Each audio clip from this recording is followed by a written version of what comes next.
Bendito Espírito Santo de Deus,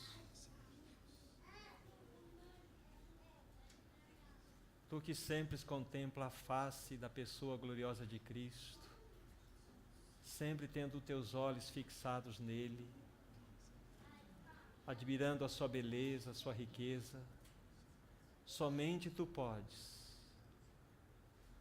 revelar essa pessoa gloriosa ao nosso coração. Somente Tu pode nos visitar com vida nesta noite. Somente Tu podes trazer a revelação aos nossos corações de tal forma que sejamos derrubados para que Cristo cresça. Traga à luz aquilo que precisa ser trazido à luz. Nos dê graça a todos nessa noite,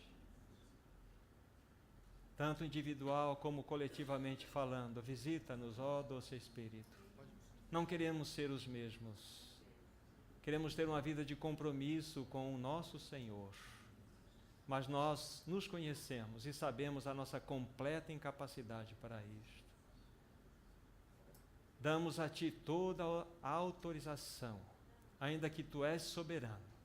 O fazemos de todo o coração, para que Tu alcances o nosso coração, de tal forma que somente Cristo há de ser honrado nele. Que as nossas escolhas, os nossos valores, toda a nossa vida seja pautada segundo o coração do amado da nossa alma. Fala nessa noite, ó doce Espírito, revela a Cristo que tanto Tu contemplas com admiração, vendo a sua beleza. Queremos também contemplar esta beleza. Então fala-nos, ajuda-nos nessa noite. Nós Te pedimos, fundamentados no nome desse amado Senhor Jesus Cristo. Amém, Senhor.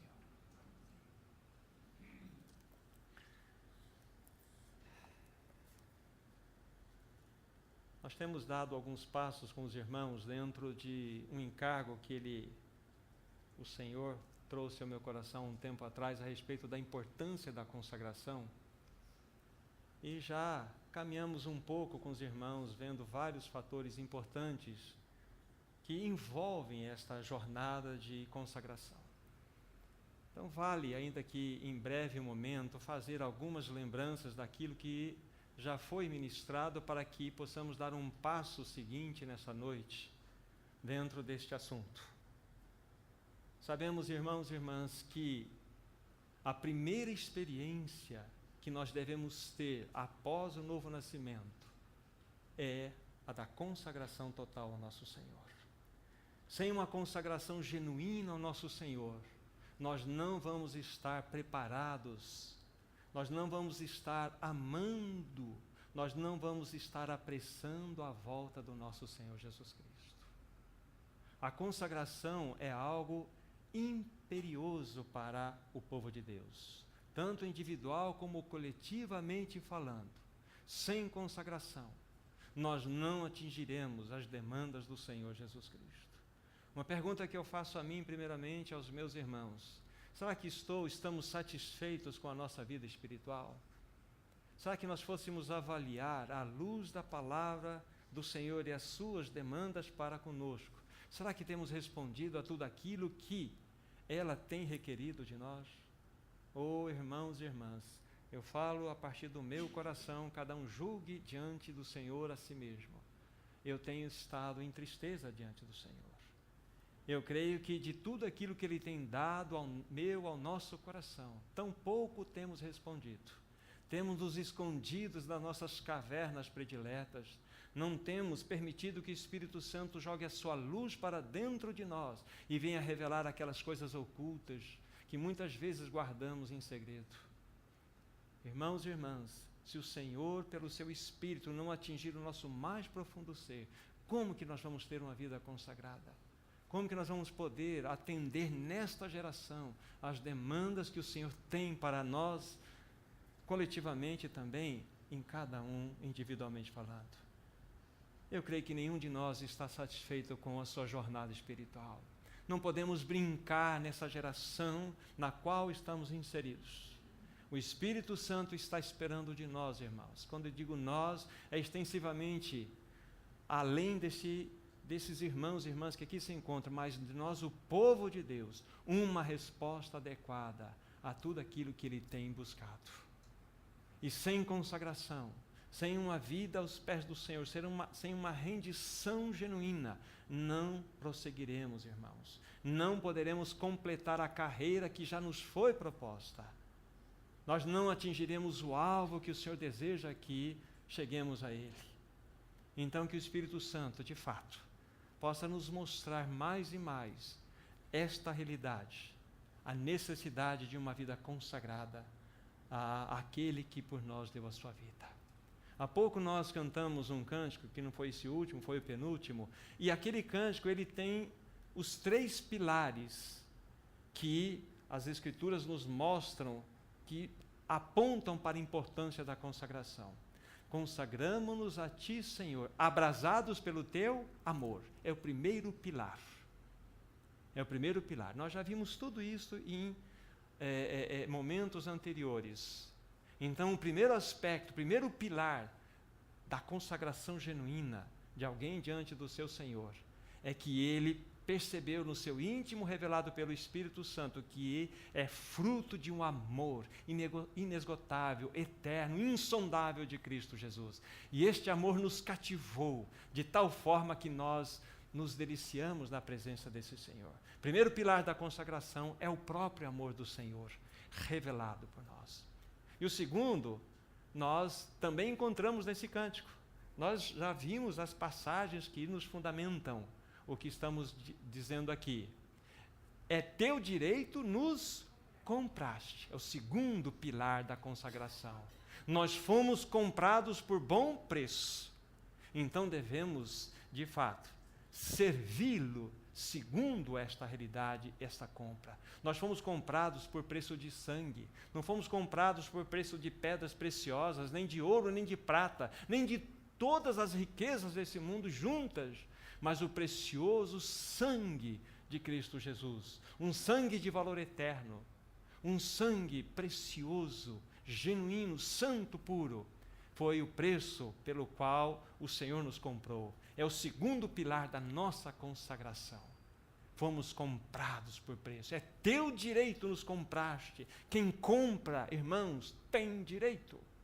Mas o nosso Senhor é tão gentil, tão maravilhoso, que mesmo que você e eu tenhamos o novo nascimento, Ele não vai nos obrigar a segui-lo. Ele não vai nos constranger pela força, ainda que Ele vai, pelo seu Espírito, arranjar circunstâncias para que enxerguemos a isto, que é importante segui-lo. Ele não vai nos obrigar, porque Ele nos convida. Se alguém quer ser meu discípulo, a si mesmo se negue, tome a sua cruz e venha após mim, siga-me. Então fomos, irmãos e irmãs, comprados por preço. Não somos de nós mesmos. Será que sabemos disso? Será que isso está muito bem revelado no nosso mais profundo ser? Porque nós agimos como se nós nos pertencêssemos. Olhe para nossas escolhas, nossos valores. Olhe para tudo aquilo que envolve o nosso dia a dia. Nós fazemos, quando muito dizemos assim, Senhor, abençoa o meu projeto. Se antes mesmo deveríamos dizer, Senhor, esse projeto faz parte da Tua vontade, Tu desejas que eu vá diante disso? Isso significa, Senhor, não me pertenço mais, sou Teu, o Senhor me comprou. Então precisamos que o Espírito Santo mostre isso claramente, que aquele que nos comprou, irmãos e irmãs, o preço foi tão alto, que pela eternidade Ele vai carregar as marcas da cruz no seu corpo santo. Ele terá as marcas eternas do seu amor. Enquanto nós ganharemos um corpo glorificado igual ao dele, é verdade, ganharemos, mas ele, pela eternidade, por um amor eterno, vai carregar as marcas da cruz. Será que podemos entender que amor é esse, irmãos e irmãs? Será que isso não nos constrange? Esse é o segundo pilar de uma genuína consagração. O terceiro pilar está dentro daquele cântico. Não pararemos, após ti, correremos. Aqui está a nossa voluntariedade. Então, esses 3 pilares E eles, de fato, definem para nós, à luz das Escrituras Sagradas, uma genuína consagração. É verdade, o seu amor agiu, fomos comprados pela obra maravilhosa que ele fez. Ainda assim, ele espera que nós desejemos ir após ele. Que Senhor maravilhoso, incomparável nós temos, irmãos e irmãs. E ele deseja que nós o sigamos. E isso só é possível se desejarmos intimamente fazê-lo. Senhor, desejamos te seguir, desejamos estar consagrados a ti. Será que temos a coragem de entregar, simbolicamente falando, a chave, ou as chaves que envolvem todos os compartimentos do nosso coração e dizer assim: Senhor, faça o que tu desejas fazer. Alcance em mim o que tu desejas alcançar. Ou muitas vezes podemos rapidamente dizer: sim, eu estou disposto a entregar as chaves do meu coração. Mas, Senhor, tem algumas aqui que ainda não estou preparado. Irmãos, o nosso Senhor é cheio de bondade. Ele é cheio de graça, cheio de misericórdia, cheio de justiça. Ele é um Senhor que cativa o nosso coração. Ele quer que os nossos olhos, assim como os do Espírito Santo, que sempre para sempre estão fixados na pessoa gloriosa de Cristo, Ele quer que os nossos olhos também sejam elevados e contemplemos a beleza desse Senhor. E assim nós possamos conhecê-lo intimamente. Esse é o desafio do Espírito Santo para conosco. O seu ministério maior é revelar a Cristo, é glorificar a Cristo em nós individualmente falando, como coletivamente falando. Então, esses são os 3 pilares da nossa consagração. E, na sequência, o que acontece quando você dispõe inicialmente o teu coração a esta realidade? Quando você ganha um pouco de luz, aí você diz assim: pronto, estou consagrado ao Senhor, agora o Senhor vai começar a me usar. Não, Ele não vai te começar a usar, Ele vai te levar para a casa do oleiro. Você tem que descer à casa do oleiro, e lá o oleiro vai começar como no seu serviço, dentro daquela figura de Jeremias 18 já vista, aquele oleiro que amassa o barro para dar forma, tirar aquelas impurezas daquele barro para que ele ganhe um formato na sua forma de um vaso, qualquer coisa esteja sendo feito, ele possa ser um vaso que atenda ao coração daquele oleiro. Assim também nós, como barros, devemos nos oferecer nas mãos desse oleiro divino. Esse oleiro que quer formar o seu caráter em nós. Vimos vários e vários textos que estão ligados a isto. A Bíblia fala que nós estamos sendo transformados de glória em glória, à sua própria imagem. A Bíblia fala que nós estamos sendo transformados, ou fomos predestinados para sermos conformados à imagem do Filho de Deus. A Bíblia fala que nós devemos santificar a Cristo como Senhor em nossos corações. A Bíblia fala que convém que Ele cresça e nós diminuamos. E por aí vai, a Bíblia vai mostrando muitas verdades bíblicas que nos dão um único direcionamento. Sem consagração, nós não atenderemos às demandas do Senhor. O que é consagração, senão a formação do caráter de Cristo em nós para que possamos ser usados. Então, quando ganhamos um pouquinho de luz, um pouquinho de compreensão daquilo que o Senhor deseja de nós, não é que Ele não nos usa, mas primeiramente Ele vai nos preparar. Ele vai nos moldar de tal forma que vamos nos tornar num vaso útil para a sua própria utilização. Um vaso de honra. É assim. Muitas vezes, quando nós nos apresentamos diante do Senhor, algo acontece. Às vezes você tem que ficar isolado dentro de uma casa cuidando de alguém. Às vezes a tua própria saúde entra em debilitação. Às vezes as situações que envolvem o seu andar de profissão começam a sofrer abalos. Você não compreende aquilo. Aquilo é o Espírito Santo trazendo você para mais perto dessa realidade. Ele está trazendo você para preparar você, para que você então possa ser usado. É assim. Então nós vamos em direção à casa do oleiro divino, para que Ele prepare-nos, e assim possamos ser usados segundo o seu coração. É assim. E que precioso é dentro das linguagens que foram utilizadas aqui nas ocasiões anteriores. O que acontece? Em especial, dentro da nossa jornada, no nosso caminhar, no raspa-raspa, nos atritos, naquilo que envolve o nosso andar, o que acontece? Nós nos tornamos cinzéis uns para com os outros. O cinzel é aquela ferramenta de aço pontiaguda que foi utilizada para formar o candelabro, aquele candelabro que não tinha forma nenhuma, mas foi feita na base do cinzel, da pancada.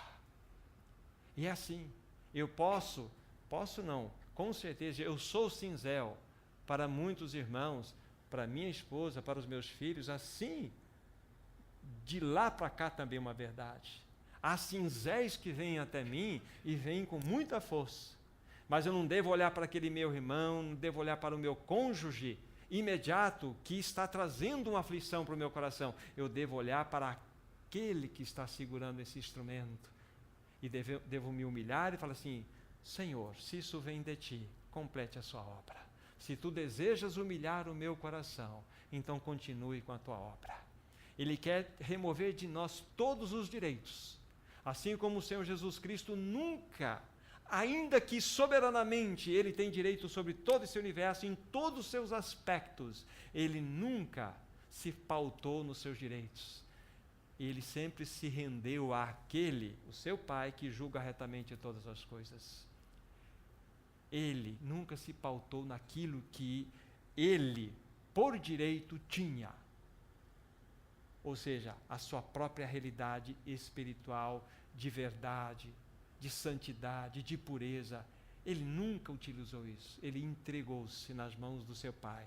E o seu Pai, então, fez toda a obra por intermédio dele. Então, nós somos cinzéis uns para com os outros. Então, se os irmãos e irmãs estão em tribulação, espiritualmente falando, esta é a ideia. Não tem nada de errado com você. O temor é se você não estiver em tribulação. Mas as tribulações fazem parte da nossa jornada. Não só fazem parte, como são projetos do Espírito Santo para cada um de nós, para a sua igreja. É muito fácil nós nos afastarmos uns dos outros. É muito fácil nós buscarmos aqueles que pensam como nós pensamos, que não vão nos ferir. É muito fácil caminhar assim, mas o Espírito Santo não tem isso para o seu povo. Ele quer que vocês caminhem comigo e eu caminhe com cada um de vocês e assim mutuamente possamos partir dentro dessa jornada.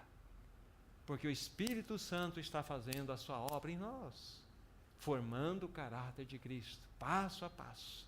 Esta é uma predestinação clara que vai ser alcançada, porque é uma predestinação.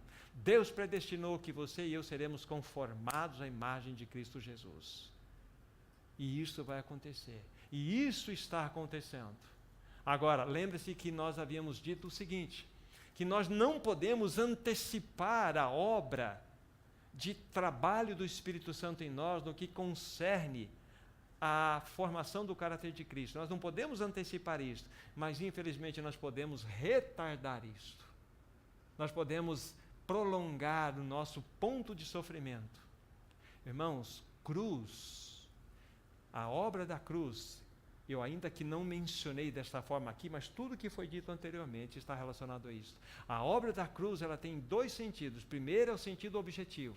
Aquilo que Cristo fez por nós naquela cruz, de uma vez por todas.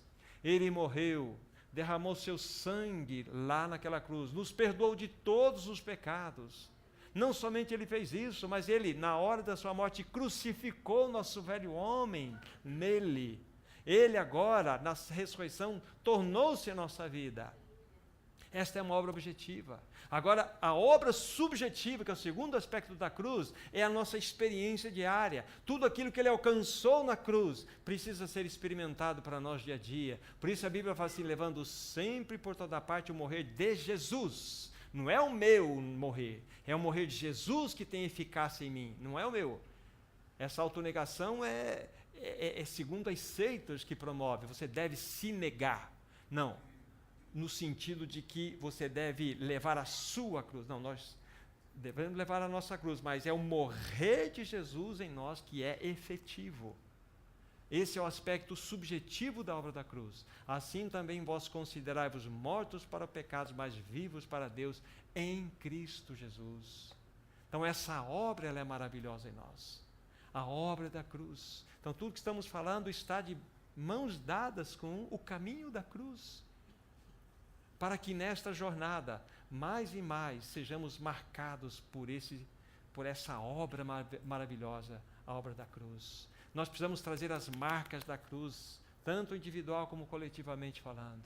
Nós precisamos ser uma assembleia que não somente tenha a mensagem da cruz, mas que traga as marcas da cruz. Lá no dia a dia, lá em casa, no relacionamento familiar, lá no teu trabalho, nos teus negócios, nas tuas decisões, no teu lazer. É ali que as marcas da cruz precisam ser evidenciadas.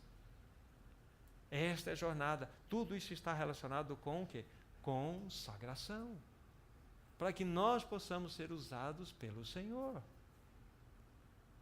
Então, foi dito essas verdades a respeito de um andar de consagração. Somos cinzéis que são utilizados por Deus uns para com os outros. Não vamos entrar nesse assunto, ainda que poderia se dizer mais coisas, mas nós precisamos dar um passo seguinte dentro desse aspecto. Uma coisa muito importante. Nossa parte e a parte de Deus. Será que existe isso? Não. Nós fazemos 50% e Deus faz 50%. Ou Deus faz 90%, a gente 10%. Não existe isso. É 100% nós e 100% Deus. Como que nós nos apresentamos diante dele? Em absoluta submissão. Totalmente passivos e totalmente ativos. Esse é o primeiro aspecto que envolve a nossa postura diante dele. Totalmente passivos, não podemos fazer absolutamente nada, porque a obra, quem faz é Ele. É uma realidade espiritual, como que nós podemos pôr a nossa mão? Não podemos. Podemos responder à obra que Ele está fazendo. Podemos dizer sim à obra que Ele está operando em nós. Esse é o primeiro aspecto, colocando dessa forma, da nossa parte. O segundo aspecto da nossa parte é a confiança absoluta. Confiança irrestrita de que aquele que começou a boa obra em nós há de completá-la até o dia de Cristo. Da parte dele, operar 100% em nós, toda a sua vontade. Então, vamos montar permitam-me aqui uma equação. Então, submissão total, que envolve, total passividade, total atividade da nossa parte. Então, submissão total, mais confiança, mais operação de Deus, mais um item, mais tempo, igual consagração. Esse é um caminho. Lógico, nós podemos mexer nesses processos que eu disse todo aqui, não estamos dogmatizando isso aqui, mas é uma maneira de nós compreendermos o operar de Deus em nós. Devemos nos apresentar ao Senhor completamente inabilitados, incapacitados para fazer qualquer coisa. Lembra-se do exemplo da grande tora, o serrote e o serrador? Então, nós somos a serra. O serrador aqui é a figura do Senhor. Ele tem a sua serra na mão. Ele vai cortar. Quem está cortando a tora? Não, é o serrote, não. Mas quem está movimentando o serrote? Não, é o serrador. Mas escuta, mas se o serrador não tiver a serra na mão, misteriosamente Deus trabalha de tal forma que nós não teremos uma compreensão adequada do que seja a soberania absoluta de Deus e a ação absoluta do homem. Nós podemos chegar à única conclusão: Deus faz tudo, o homem faz tudo. Esse desembaraço de compreensão só na eternidade, irmãos. O que acontece? Ao longo dos séculos, os homens brigam para compreender esses mistérios. Mas o importante é o seguinte: você e eu somos absolutamente responsáveis. E Deus é totalmente soberano para agir em nós. Saiba, quando você e eu nos apresentamos diante de Deus, não podemos absolutamente nada. Só Ele pode. Mas devemos nos apresentar diante dEle. Devemos dar passos em direção a Ele. Responder às suas demandas. Quando Ele diz assim: faze isto, porque em cima desta palavra já foi soprado todo o poder para que possamos fazer aquilo, tudo. Agora você e eu podemos dizer: não faço isso. A Bíblia está cheia de exemplos disso. Deus disse assim para o seu povo que estava escravo no Egito: entra na terra prometida. Não tem uma palavra de poder? Deus já tinha preparado o coração de todos os moradores de Canaã. Leiam os capítulos iniciais do livro de Josué. Veja o diálogo de Raabe com aqueles espias. Raabe vai mostrar que toda a cidade já estava apavorada. Por 40 anos de ouvir falar o que Deus estava fazendo por aquele povo, Deus já estava preparando todo um cenário para que o seu povo conquistasse. Mas o povo chegou lá e refugou. Foi vontade de Deus? Não foi vontade de Deus. Deus queria que ele entrasse. Mas Deus perdeu a sua preciosa soberania? Não. Ele movimentou seu povo no deserto até que depois finalmente o trouxe. Nós nunca vamos compreender adequadamente esses mistérios de Deus. O fato é que sobre mim e você pesa algo, ainda que não podemos nada, mas Ele faz. Ele é soberano. Então esse aspecto nos envolve o nosso andar de consagração. Tantas outras coisas foram ditas, mas vamos dar o passo seguinte para esta noite, irmãos e irmãs. Gostaria de colocar para os irmãos 3 impedimentos. 3 impedimentos que agem contra nós para que nós não tenhamos uma vida de consagração adequada. 3 impedimentos terríveis. Por isso nós precisamos da luz do Espírito Santo sobre nós, para que Ele descortine do nosso coração, que Ele não permita que nós nos auto-enganemos, porque tem pessoas que gostam de se enganar, mas que o Espírito Santo traga luz e mostre-nos claramente se temos 1, 2 ou esses 3 laços que estão impedindo de termos uma vida mais consagrada ao Senhor. O primeiro deste impedimento é o engano de Satanás. Eu vou citar os 3, depois vamos ver algumas passagens nesse sentido. É o engano de Satanás. Primeiro impedimento. O segundo impedimento são os nossos pecados não confessados. Como isso tem mantido as pessoas prisioneiras de si mesmas, andando arrastadas como lagartas, ainda que alcançaram a graça do novo nascimento. Ficam remoendo-se nos seus próprios pecados e não vão diante daquele que já fez uma obra perfeita, dando a sua vida, derramando o seu sangue naquela cruz para a purificação de todos os nossos pecados. Então, o segundo impedimento são os nossos pecados não confessados. E o terceiro e terrível impedimento também é o que concerne laços com este mundo. Podemos também dizer amor ao mundo. Então, esses 3 impedimentos, engano de Satanás, pecados não confessados e amor ao mundo ou laços com este mundo, se constituem nessa tríade terrível que tem mantido o povo de Deus escravo de si mesmo. Tem nos mantido bebês espirituais.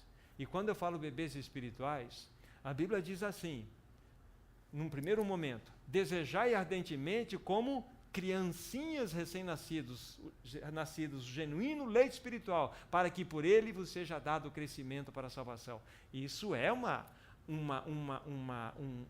indicação, uma palavra saudável a todos aqueles que são bebês. Mas o livro de Hebreus, o livro de Coríntios, nos ajuda que nós não podemos ficar para sempre num berçário espiritual, nos alimentando de mamadeira. Que coisa terrível, nós aqui, os adultos, sendo apanhados num berço, mamando mamadeira de leite e açúcar. Que coisa mais complicada, mas espiritualmente é o que acontece conosco. É o que acontece. Mas a Bíblia fala assim, olha, lá em Hebreus, se vocês verifiquem lá no capítulo 5, no tempo decorrido, vocês já deveriam ser mestres. Mas se faz necessário que de novo os alimente vocês, sabe, com esse leite. E não com comida sólida. Isso é uma paráfrase que eu apresentei para os irmãos aqui. No tempo decorrido, já deveríamos estar nos alimentando de comida sólida. Mas vocês precisam novamente, como bebês, receberem leite. Só para que vocês tenham esse registro de maneira adequada, eu vou ler e, na sequência, dizer o texto e ler para vocês. Eu estou no capítulo 5 e versículo 12 de Hebreus. Preste atenção. Lembra que nós citamos Pedro, que devemos desejar ardentemente como criancinhas recém-nascidas. Esse é um lado importante da nossa jornada cristã. Sim, todos nós passamos por isso. Mas agora veja o versículo 12, capítulo 5 de Hebreus, já que abrimos aqui. Com efeito, quando devis ser mestres, atendendo o tempo decorrido, tendes novamente necessidade de alguém vos ensine de novo quais são os princípios elementares dos oráculos de Deus, assim vos tornastes necessitados de leite, não de alimento sólido. Irmãos, já foi dito isso aqui, mas vocês sabem quantos anos de jornada esses irmãos tinham nessa ocasião quando receberam essa palavra? No máximo 6 anos. Quantos anos você e eu temos de jornada cristã? Não está na hora de jogar uma madeira fora, irmãos? O bico já está todo assim, a gente não troca nem um bico. Tem criança que não troca bico, nem de uma madeira, porque não acostuma com o novo. E está lá tudo mastigado, feio, sujo, quase com fungo, e estamos lá, sugando. E não crescemos. Ou seja, somos crianças em corpos de adultos. Essa é a realidade espiritual nossa. Agora, conhecimento, irmãos, não tem nada a ver com encher a cabeça de informação bíblica. Não tem nada a ver com você encher a cabeça de informações até corretas. Conhecimento, do ponto de vista da palavra, tem em relação à formação de Cristo em você e em mim. É quanto de Cristo está sendo formado em mim, quanto de Cristo está sendo formado em você. É o quanto eu posso tocar Cristo em você, o quanto você pode tocar Cristo em mim. Isto é conhecimento adequado. Lógico, é importante o conhecimento do estudo, da reflexão, da leitura da palavra, subir em ombros de irmãos do passado que já enxergaram longe, já viram muita coisa e já podem nos trazer essa visão dada. Subir nos ombros desses irmãos, falar, nossa, esses irmãos enxergaram tanto, olha que revelação maravilhosa. Não precisamos ter uma revelação concernente àquilo, já foi revelado. Subimos nos ombros desses irmãos. O único original é Cristo, só Cristo. E nós vamos subindo nos ombros uns dos outros, para enxergarmos um pouco mais longe aquilo que Deus quer falar a nós. Então, esse é um ponto. Nós devemos avançar para termos uma vida de consagração ao Senhor. É importante que discernamos isto. Então vamos ao primeiro aspecto, o primeiro impedimento que age contra uma vida genuína de consagração, que é o engano de Satanás. Nós já vimos que muitos de nós já passamos por situações onde já fizemos até em oração uma oração de entrega, de consagração ao Senhor. Entregamos nossa família, entregamos nossos negócios, entregamos nossa saúde, entregamos, enfim, tudo aquilo que nos cerca. E fizemos isso com muita sinceridade. Só que nós, como numa expectativa, no dia seguinte, no segundo dia, semana seguinte, esperássemos alguma coisa. E é como se uma moto-niveladora viesse sobre nós, né, uma máquina pesada, e viesse já num processo de esmagamento sobre nós, com o intuito de nos desanimar, com o intuito de nos tirar desse foco. Aí nós chegamos à conclusão muitas vezes, consagração, esse assunto aí de uma vida mais íntima com o Senhor, isso pertence aos apóstolos Paulo, Pedro, aqueles irmãos Timóteo, Epafrodito, pertenceu a alguns irmãos, né, que viveram no passado de maneira tão íntima com o Senhor, algumas irmãs que deram suas vidas, mas esse assunto não é para mim não. O diabo quer que nós pensemos isto. Ele quer que nós pensemos que esta ideia, esse assunto consagração, não tem nada a ver conosco. Tem a ver sim. Se você e eu nascemos de novo, insisto nesse ponto, então nós devemos entender, pensar e, com muita clareza, tomar um posicionamento. A primeira atitude após o novo nascimento é uma consagração. Senhor, baseado naqueles 3 pilares já ditos aqui, não sou meu, sou teu. Faça a tua obra em mim. Quero ser um instrumento em tuas santas mãos. Agora, ajuda-me, Senhor, nas provas que virão, nos arranjos que o Espírito Santo há de trazer sobre mim. Ajuda-me a prosseguir.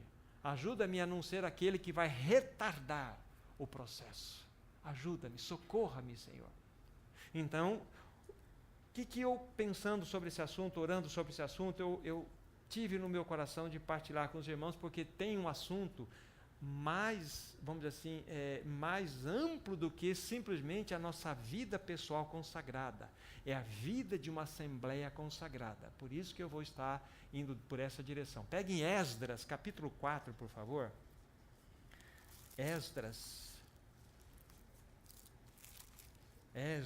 que aquele irmão, juntamente com Zorobabel, depois Neemias, né, e tantos outros, foram irmãos utilizados pelo Senhor para a restauração do testemunho que estava completamente perdido. Não havia testemunho porque Jerusalém estava em ruínas, o templo estava em ruínas, o povo estava cativo lá em Babilônia por 70 anos.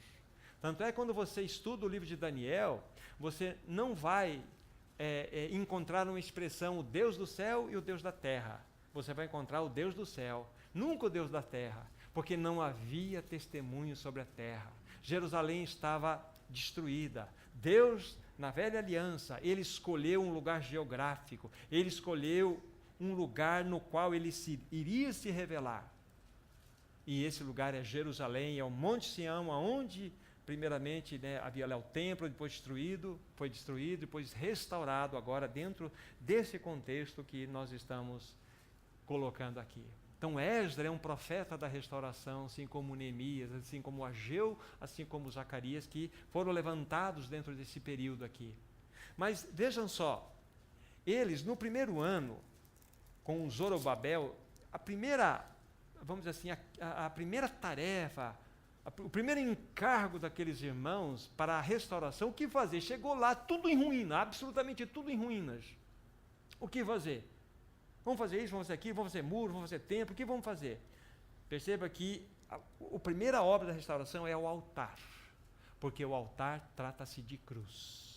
Nós jamais teremos uma restauração genuína do povo de Deus enquanto esse ponto fundamental da obra da cruz, Cristo e este crucificado, não for estabelecido com muita clareza no meio do povo de Deus.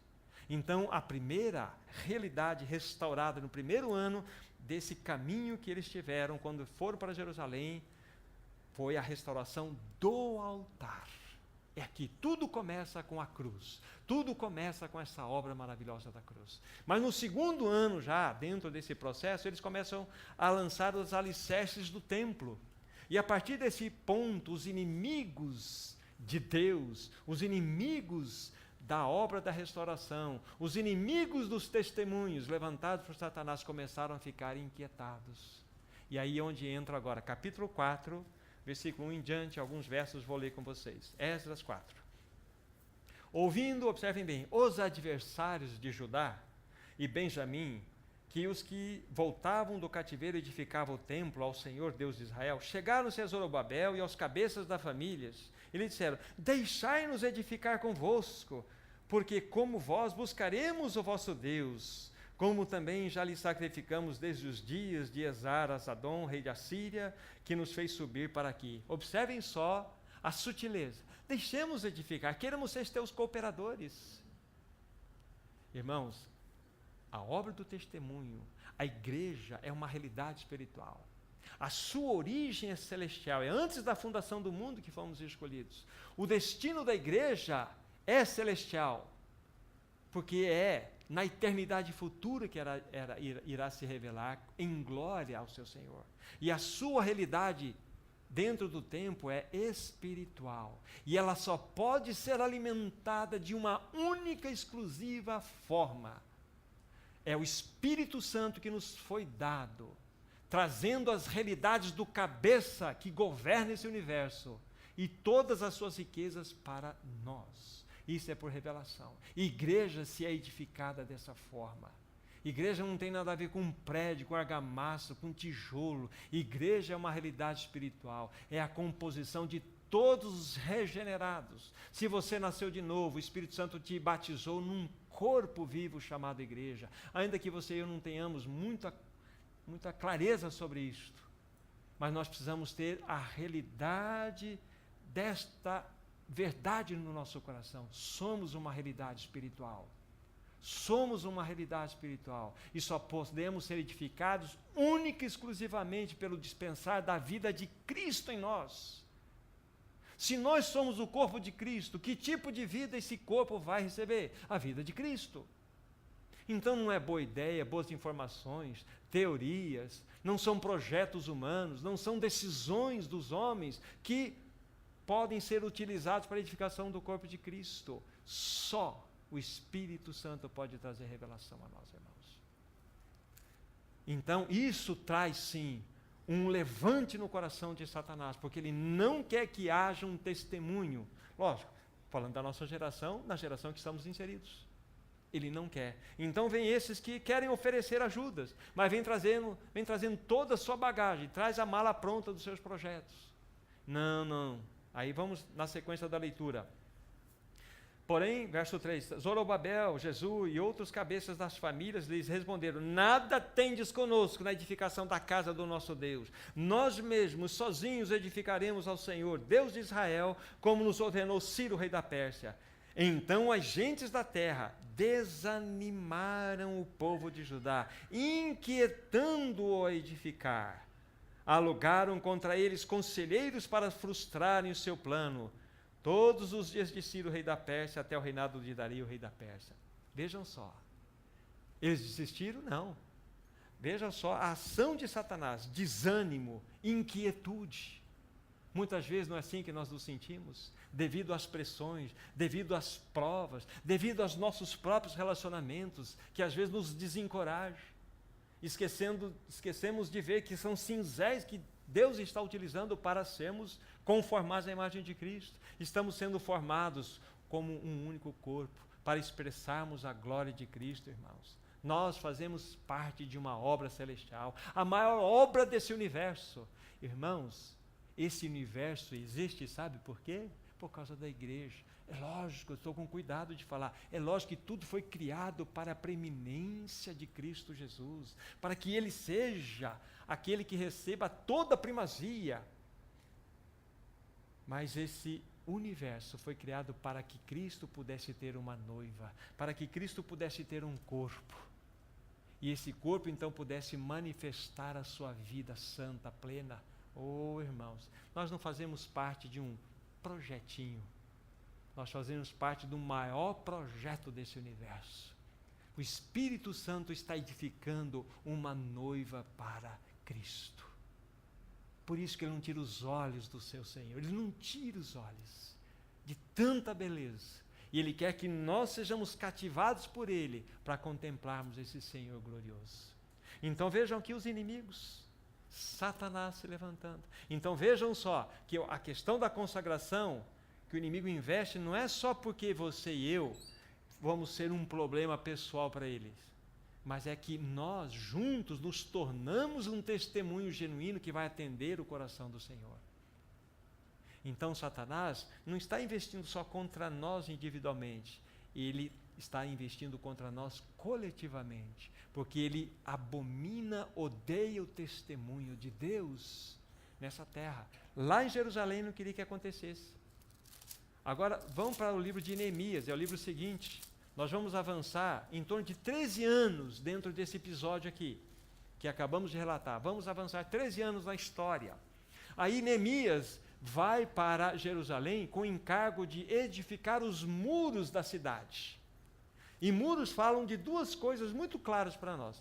Muro nos fala de unidade, quem está dentro está gozando de uma unidade, e muro nos fala de proteção contra aqueles que querem nos atacar. Então, muro tem este ensino, esse princípio para que nós possamos absorver no nosso coração. Unidade e proteção, nesse sentido.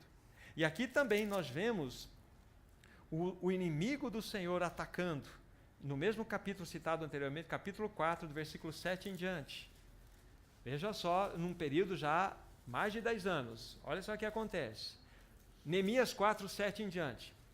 Mas ouvindo Sambalate e Tobias, os arábios, os amonitas e os asdoditas, que a reparação dos muros de Jerusalém ia avante, e que já se começavam a fechar-se as brechas, ficaram sobremodo irados.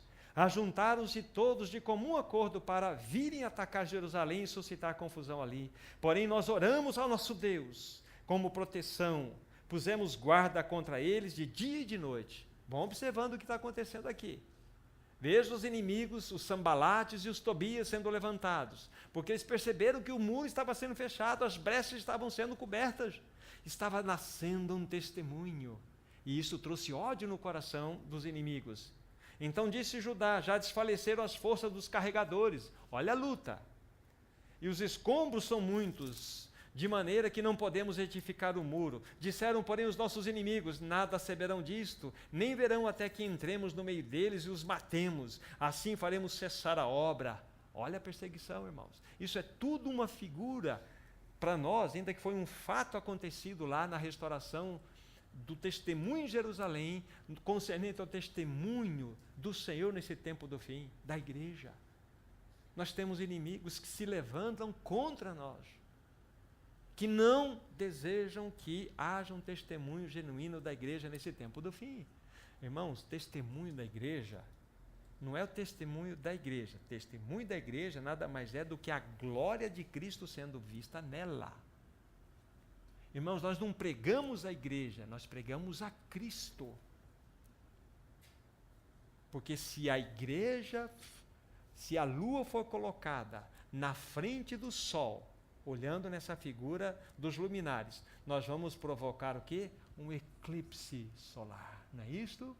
Então nós nunca podemos colocar a igreja na frente de Cristo Jesus.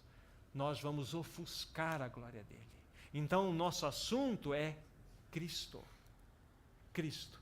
Mas não tem como você anunciar a Cristo e, de fato, não tocar nesse assunto glorioso, porque é o seu próprio corpo, porque é uma única realidade. Então, indo mais adiante, versículo 12. Quando os judeus que habitavam na vizinhança deles, 10 vezes nos disseram: de todos os lugares de onde moram subirão contra nós. Então pus o povo por famílias nos lugares baixos e abertos, por detrás do muro, com as suas espadas e as suas lanças e os seus arcos. Inspecionei, dispus-me, e diz aos nobres, aos magistrados e ao resto do povo: não os temais, lembrai-vos do Senhor, grande e temível, e pelejai pelos vossos irmãos, vossos filhos, vossas filhas, vossa mulher e a vossa casa. E sucedeu que, ouvindo nossos inimigos, que já o sabíamos que Deus tinha frustrado os desígnios deles, voltamos todos nós ao muro, cada um à sua obra. Daquele dia em diante, metade dos seus moços trabalhava na obra, e outra metade impunha lanças, escudos e arcos e coraças. E os chefes estavam por detrás de toda a casa de Judá. Os carregadores, que por si mesmos tomavam as cargas, cada um com uma das mãos fazia a obra e com a outra mão segurava a arma. Os edificadores, cada um trazia a sua espada na cinta, e assim edificavam.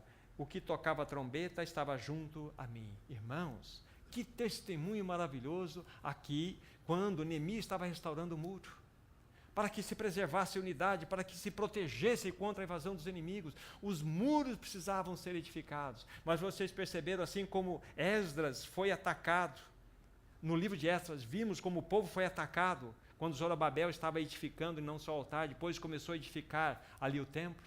Neemias também foi atacado. E assim, nesse tempo do fim, na restauração desse testemunho da igreja, nós somos atacados, irmãos.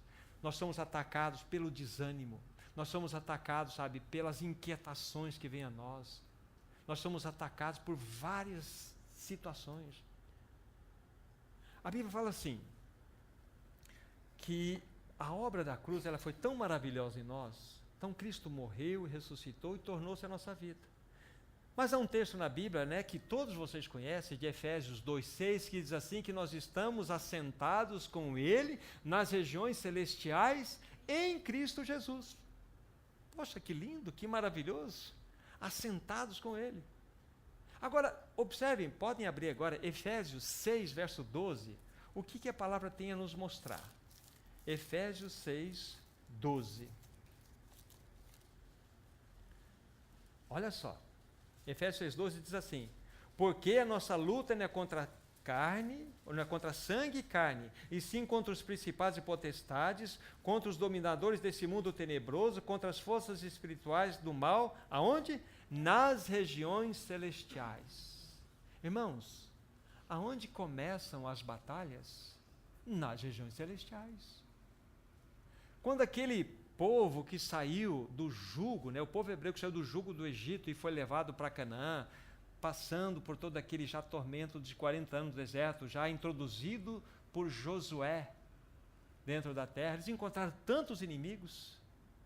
E vocês vão perceber que toda peregrinação é uma peregrinação de luta. Isso nos aponta exatamente que quando eles foram para a terra prometida, e a terra prometida nada mais é do que uma figura da plenitude de Cristo.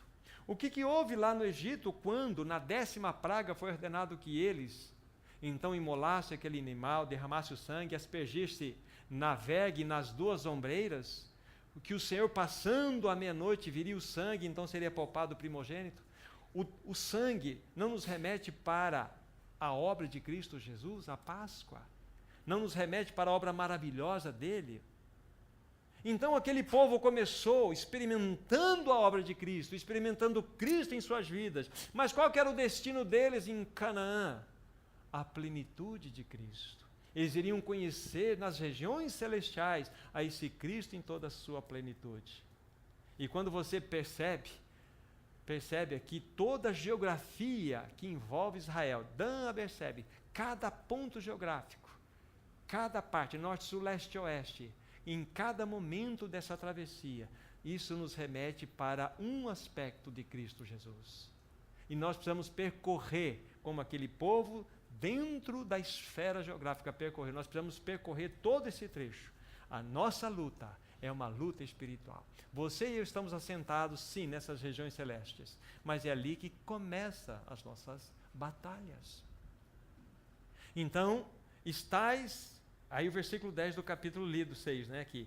Quando ao mais sede fortalecido no Senhor e na força do seu poder, revestivos de toda a armadura de Deus, para poderes ficar firmes contra as ciladas do diabo.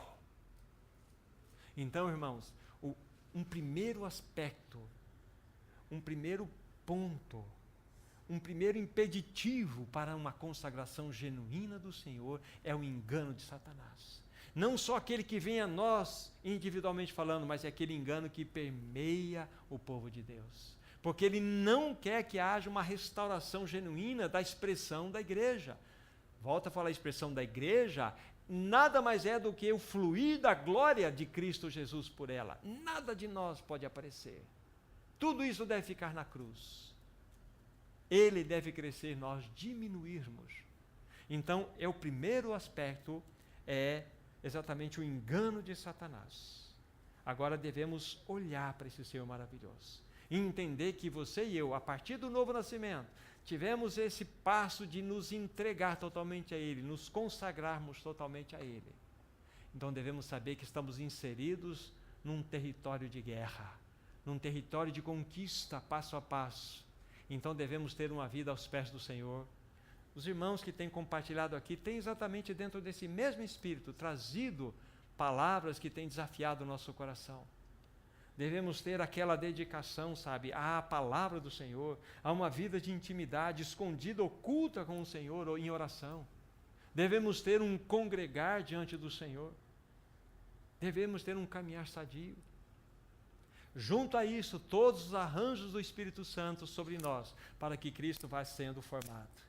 E ele vai usar os cinzéis, nós em nós, para que nós sejamos conformados à imagem de Cristo Jesus. Então esse é o primeiro ponto impeditivo para que tenhamos uma consagração genuína. Satanás opera contra o testemunho. O segundo impedimento para uma consagração genuína, vou dar o passo além agora, são os nossos pecados não confessados. Irmãos e irmãs, isso aqui é muito sério. Pecados não confessados. Vamos pegar lá em 2 Timóteo. 2 Timóteo capítulo 2, versos 20 e 21.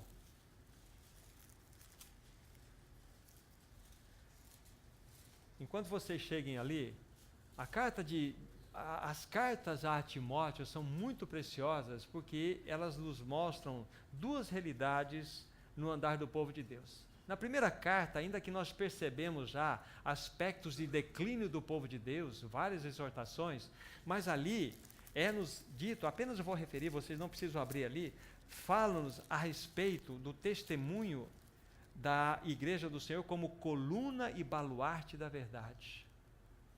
Esse é o testemunho da igreja. Mas 10 anos se passaram de uma carta para outra. Se você ler com cuidado a segunda carta ao Timóteo, que Paulo escreveu, foi a derradeira carta que ele escreveu, depois disso ele foi sacrificado, ele foi degolado.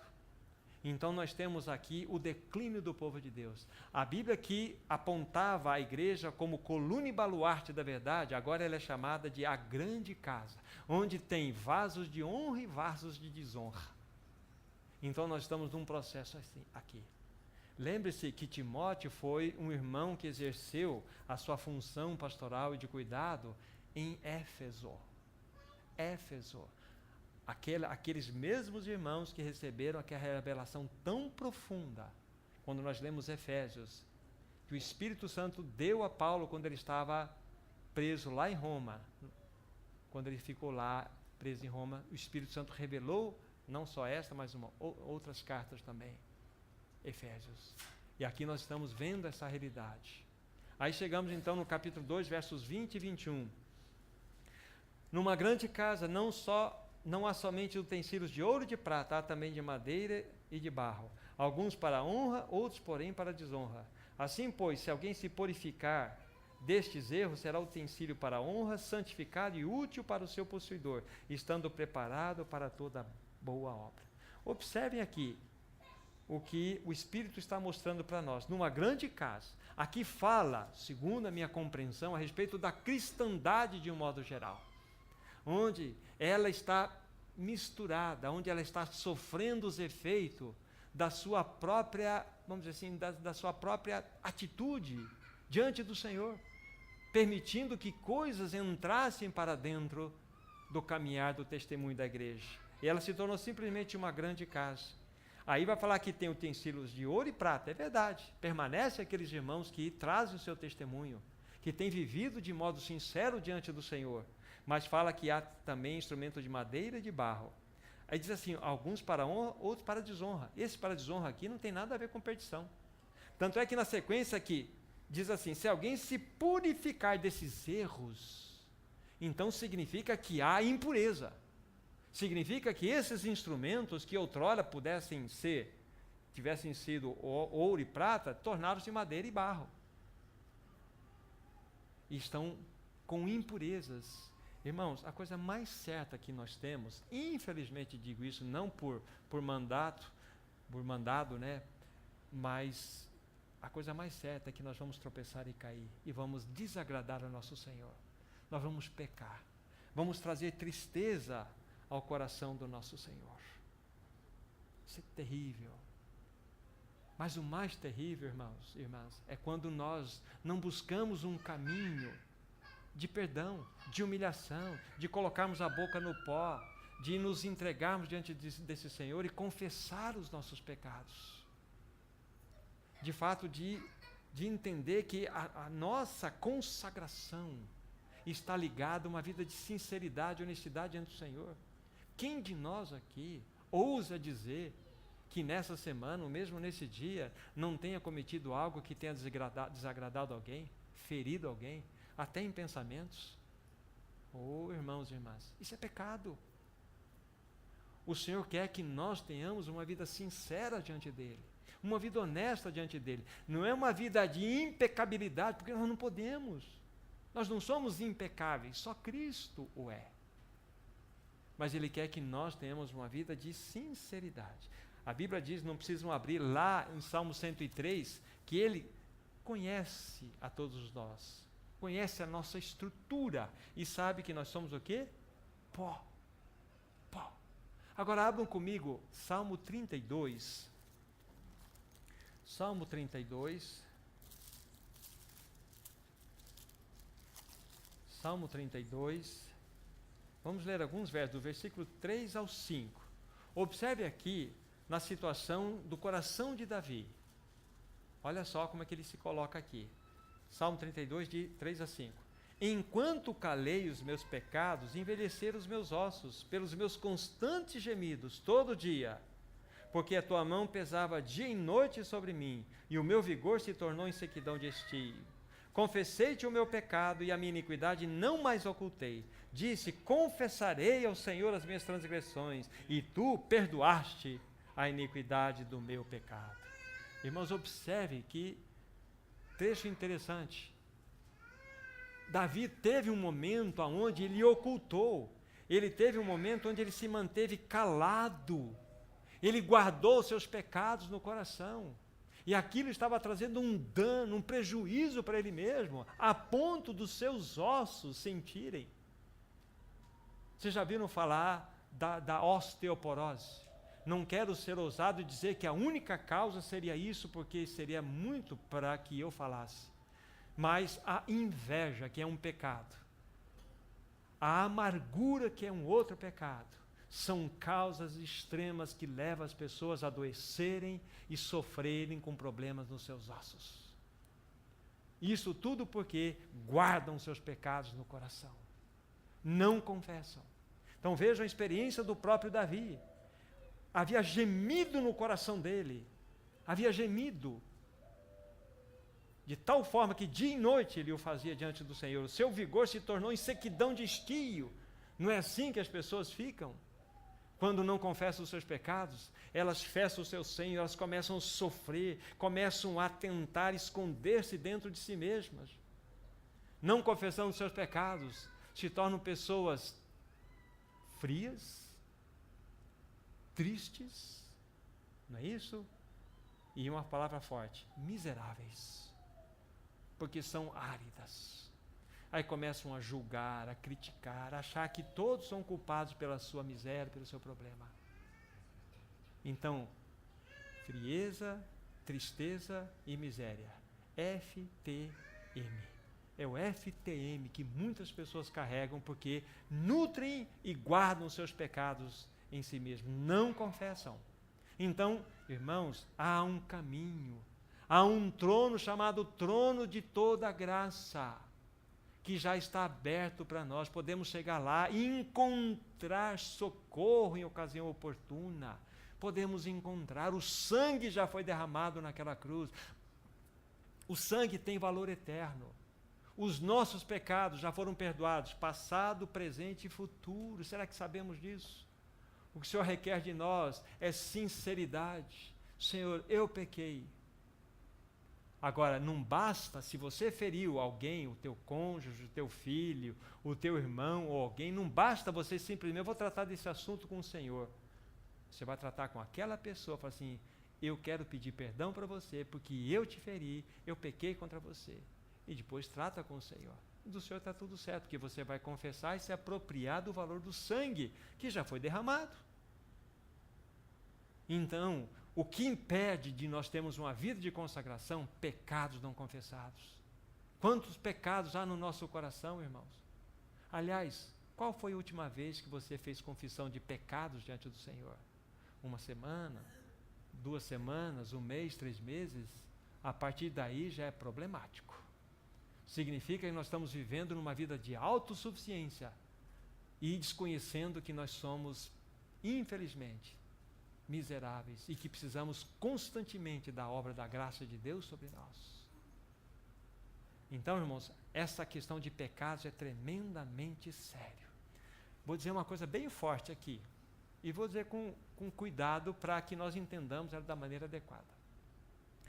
Abrigar pecados secretos no coração, abrigar pecados secretos no coração é suicídio espiritual.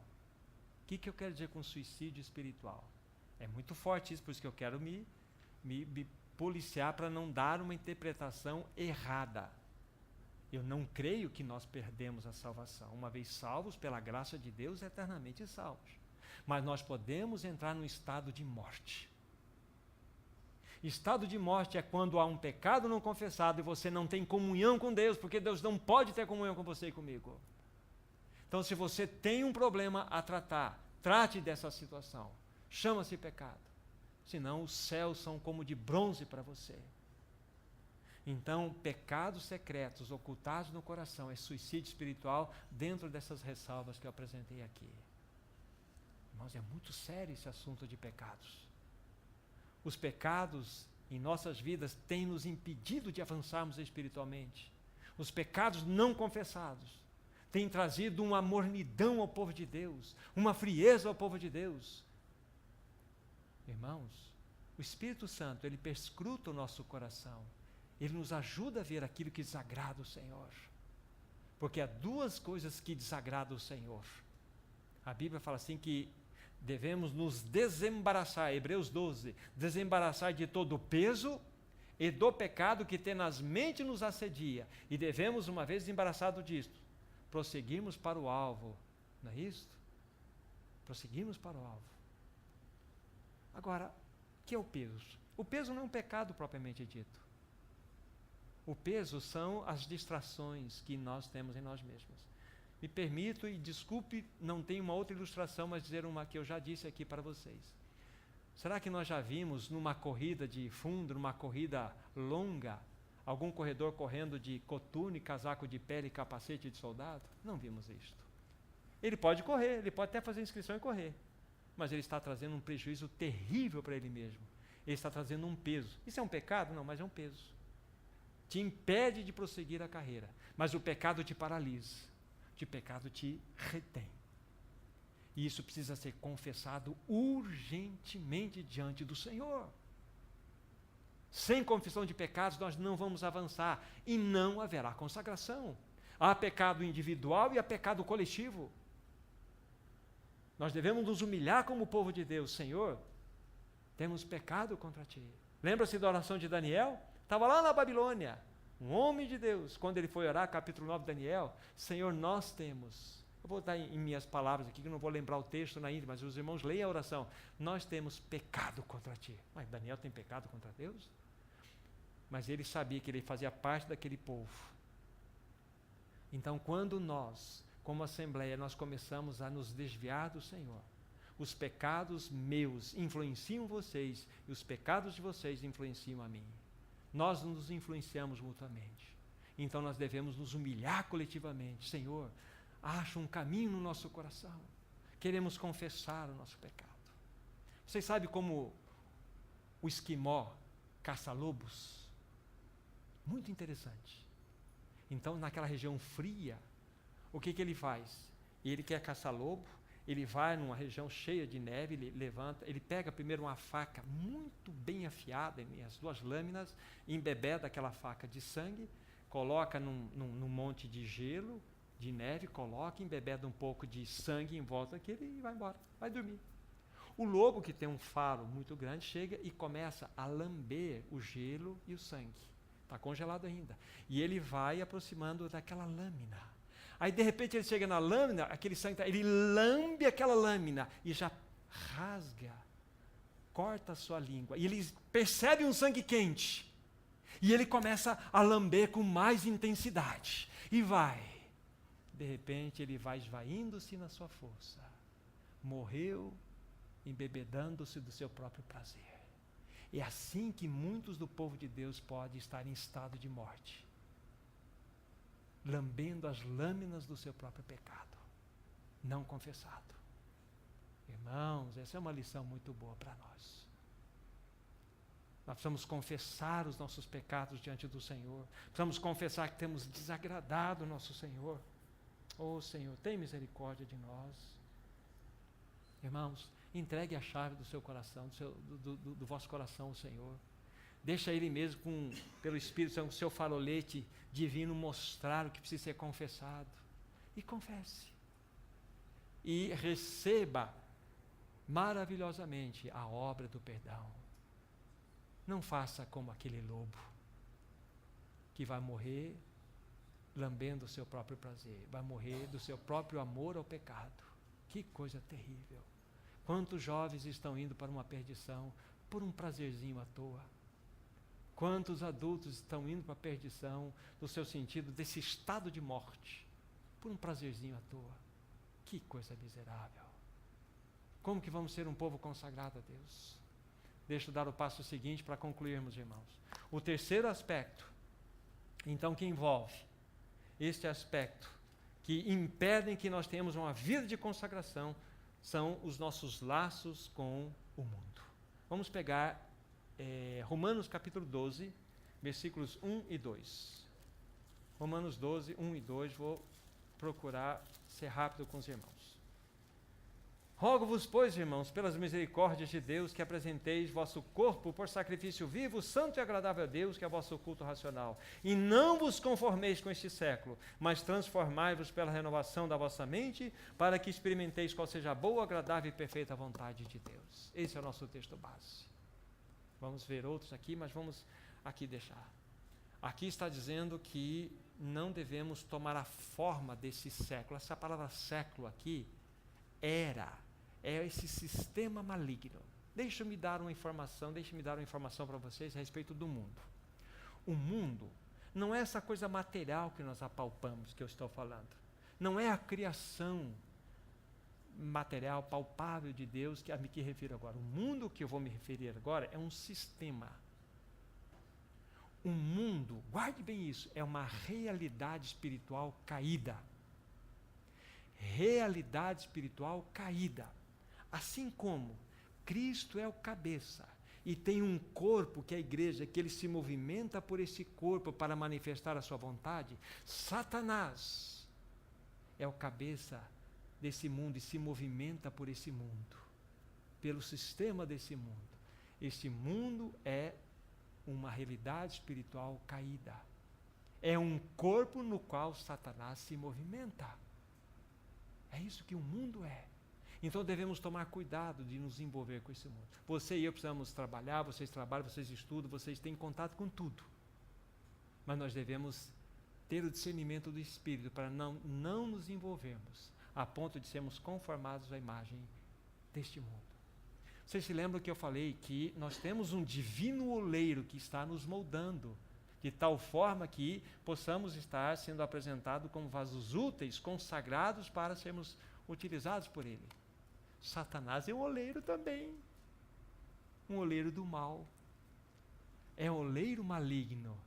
E todas as vezes que as tuas escolhas, teus valores, todas as vezes que os teus assuntos envolvem esta era, você está simplesmente ganhando mais um apertãozinho de Satanás, sendo moldado conforme o oleiro maligno.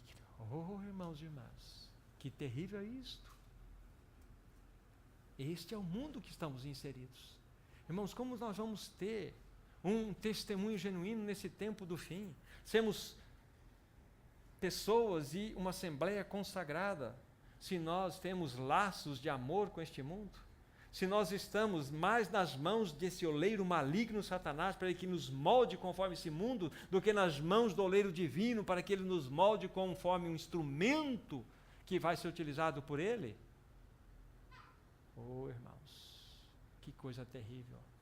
Então, o nosso amor ao mundo, ele é, de fato, um impedimento para que nós tenhamos uma vida consagrada ao Senhor. Vamos ver mais alguns poucos textos para que concluamos. 1 João, capítulo 2. Observem só que a palavra de Deus vai nos dizer. Depois nós vamos fazer uma comparação entre qual é a diferença entre os pecados e o mundo, do ponto de vista aí nas Escrituras. 1 João, capítulo 2, 15 a 17. Não ameis o mundo, nem as coisas que há no mundo. Se alguém amar o mundo, o amor do Pai não está nele. Porque tudo que há no mundo, a concupiscência da carne, concupiscência dos olhos e a soberba da vida, não procede do Pai, mas procede do mundo. Ora, o mundo passa, bem como as suas concupiscências. Aquele, porém, que faz a vontade de Deus, permanece eternamente. Olha só, irmãos. Dizem, não ameis o mundo, nem as coisas que há no mundo. Se alguém amar o mundo, o amor do Pai não está nele. Tiago 4,4. O irmão Hélio, quando fez a abertura aqui, ele citou esse texto. Olha a testificação do Espírito. Tiago 4:4. Adúlteros e adúlteras, não compreendeis que a amizade do mundo é inimiga de Deus? Aquele, pois, que quiser ser amigo do mundo, constitui-se inimigo de Deus. Irmãos, Que palavra mais forte é essa? Você e eu estamos inseridos nesse mundo caído, irmãos, irmãs. Qual tem sido a tua escolha?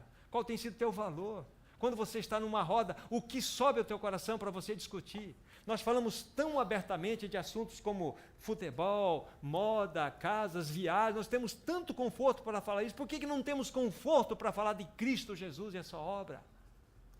É porque o mundo tem cativado o nosso coração, é porque Satanás, o oleiro maligno, tem feito o seu molde sobre nós, porque nós não temos assunto a tratar, porque nós fazemos conforme o molde que temos aí sido alimentados. Então veja só, agora eu quero fazer uma comparação para nós concluirmos aqui, entre essa questão do pecado e do mundo. Aí em Tiago, onde vocês estão, no capítulo 1 agora, olhando a perspectiva da análise do pecado. Tiago 1,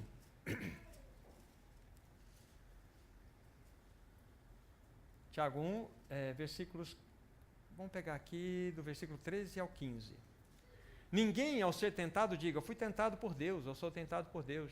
Porque Deus não pode ser tentado pelo mal e a Ele mesmo ninguém tenta. Ao contrário, cada um é tentado pela sua própria cobiça, quando esta o atrai e seduz. Então a cobiça, tendo haver concebido, dá à luz o pecado, e o pecado, uma vez consumado, gera a morte. Quando eu estava falando do estado de morte, é exatamente isso aqui. Um pecado não confessado nos leva a um estado de morte.